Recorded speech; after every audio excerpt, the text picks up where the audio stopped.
নমস্কার, আমি ঝুমা আর আমার নতুন আরেকটি ভিডিওতে সকলকে জানাই স্বাগত। এখন বাজে ৮টা আর আজ বুধবার। আজ আবার বাড়িতে মোচা নিয়ে এসছে। আর সেই মোচা চিংড়ি মাছ দিয়ে রান্না করব। চিংড়ি মাছটাও আগের দিন আনা ছিল। আর মোচা আগের দিন কাটার জন্য বলেছিল, কিন্তু মঙ্গলবার ছিল তাই মোচা কাটেনি। আর মঙ্গলবার তো মোচা খেতে নেই, মঙ্গলবার আর শনিবার। তাই আজকে বুধবার মোচাটা রান্না করব। আর সকাল থেকে পুরো মোচা কাটা আর রান্না করা কিভাবে করি সেই ভিডিওটাই তোমাদের সঙ্গে তুলে ধরবো। আশা করি তোমাদের ভালো লাগবে, প্রথম থেকে শেষ পর্যন্ত দেখতে থাকো। আমি তো ফ্রিজ থেকে চিংড়ি মাছটা বার করে নিলাম, কারণ এই চিংড়ি মাছ বরফ জমে আছে আর চিংড়ি মাছটা কাটা হয়নি। ফ্রিজে সব সদ্যই রাখা ছিল, তাই জলে ভিজিয়ে রেখে তারপর এই মাছগুলো কেটে পরিষ্কার করে নিয়ে নেব। মোচা গাছ কোথায় আছে আর কেমনভাবে ঝুলে আছে দেখাবো। রাস্তার উপরে মোচা দুটো ঝুলে আছে, কি সুন্দর দেখতে লাগছে। চলো তোমাদেরকে দেখাই। এই যে বাগান আর এই কলা গাছটা আছে একদম রাস্তার উপরেই। আর এইটা কাঁঠালি কলা গাছে দেখো কত বড় বড় কাঁদি পড়েছে, আর মোচাগুলোও বড় আছে। দুটো মোচা আজকে কাটবো আর একটা মোচা রেখে দেব, আমার যারা যেদিন খাবে সেদিন ওরা কেটে খাবে। আমি এই বড় মোচাটা কাটতে বলেছি, আর ওই পিছনে একটা ছোট মোচা আছে, এই দুটো কাটতে বলেছি। দেখো এখানে ঝাঁকরোল গাছ বাবা বসিয়েছে কি জানি না, তা দুটো ঝাঁকরোল হয়েছিল, একটা তুলে নিলাম। আর আরও দুটো ফুল হয়ে আছে। আমাকে একটা দাদু বলল যে তোদের গাছে ঝাঁকরোল হয়ে আছে, তুলিস না কেন? তাই তুলতে আসলাম। ছোট্ট মোচাটা অনেকটা খোলা ছাড়িয়ে নেওয়া হয়ে গেছে ফুলগুলো, আর ওটা আর ছাড়াবো না, ওইটা শুদ্ধ কেটে দেব। আর এই বড় মোচাটা আবারও দেখো যে কিভাবে কাটি। প্রথমে তো এরকমভাবে খোসাগুলো ছাড়িয়ে নেব আর ফুলগুলো এক জায়গায় করে খুলে নেব। এবার ওর ভিতরে একটা কাঠি মতো থাকে আর একটা পাতা মতো থাকে, সেই দুটো ফেলে দেব। ওইগুলো না ফেললে গলতে চায় না, ওগুলো যতই সিদ্ধ করো না কেন তাই গলতে চায় না, ওটা তো অবশ্যই ফেলে দিতে হবে।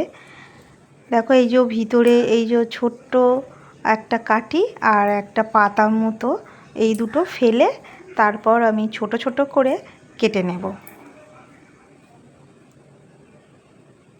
এবার মোচার মাঝখানের অংশ, যে মাঝখানের যে ফুলগুলো, সেই ফুলের ওই ভিতরে যে পাতা মতো বলছি সেটা একটু কচি থাকে, আর এই ফুল বটির মধ্যে ধরে হালকা টান দিলে এই কাঠিগুলো বার হয়ে আসে। এবার এই কাঠিগুলো ফেলে এগুলো কেটে নিলে হয়ে যায় অনেকটা, মানে কাজের সুবিধা হয়, কারণ সবগুলো বাছতে গেলে তো প্রচুর সময় লেগে যাবে।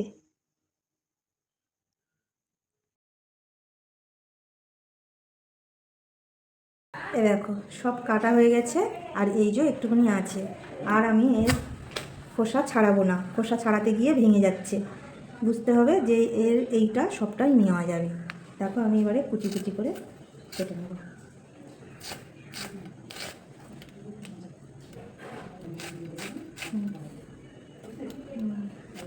সব কিছু কেটে কুটে গুছিয়ে নিয়েছি, আর মোচাটা আগে আমি সিদ্ধ করে রেখে দিয়েছিলাম।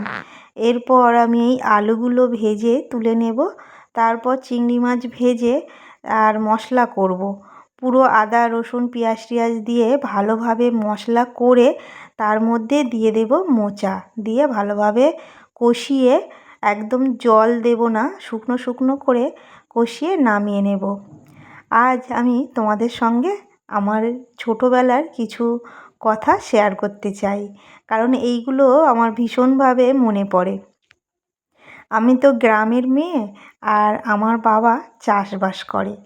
তখন আমাদের ধান চাষ করেছে সেই সময়, তখন আমি অনেকটাই ছোট, 7-8 বছর বয়স তখন।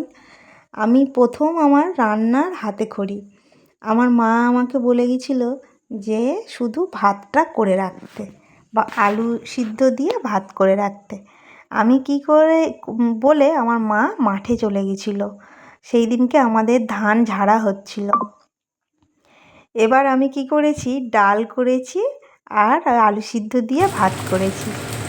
যখন আমি ভাতের ফ্যান গালতে গেছি, হাতে ফ্যান পড়ে গেল।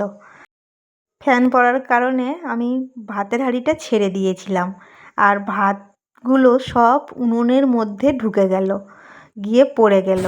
এবার আমি কি করলাম, চামচ দিয়ে কিছু ভাত তুলেছি। তোলার পরে আমার মা বাড়ি এসে দেখছে যে আমি ওইভাবে ভাতগুলো তুলছি। আর আমার বাবা মা দুজনাই বাড়ি এসছে। আর আমি বলছি যে এরকম আমার হাতে ফ্যান পড়েছে, তার জন্য আমি হাঁড়ি ছেড়ে দিয়েছি আর ভাতগুলো উনুনের ভিতরে পড়ে গেল। তখন আমার বাবা কি বকছে আমার মাকে, যে ও ছোট আর ওকে তুমি রান্না করতে বলে গেছো। হ্যাঁ, যদি পুড়ে যেত তখন কি হতো, আমরা তো বাড়ি ছিলাম না।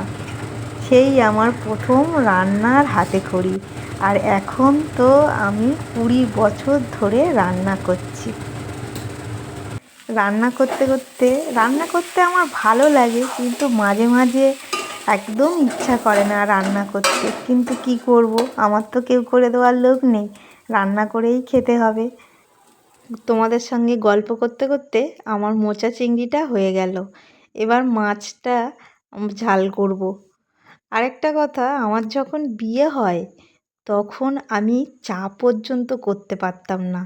একদিনের একটা ঘটনা বলি। আমার শাশুড়ি আমাকে বলে গেছে যে কলা ভাজবে আর ডাল করবে বলে, কাছে বোনির বাড়ি একটু দরকার ছিল, তাই গেছিল।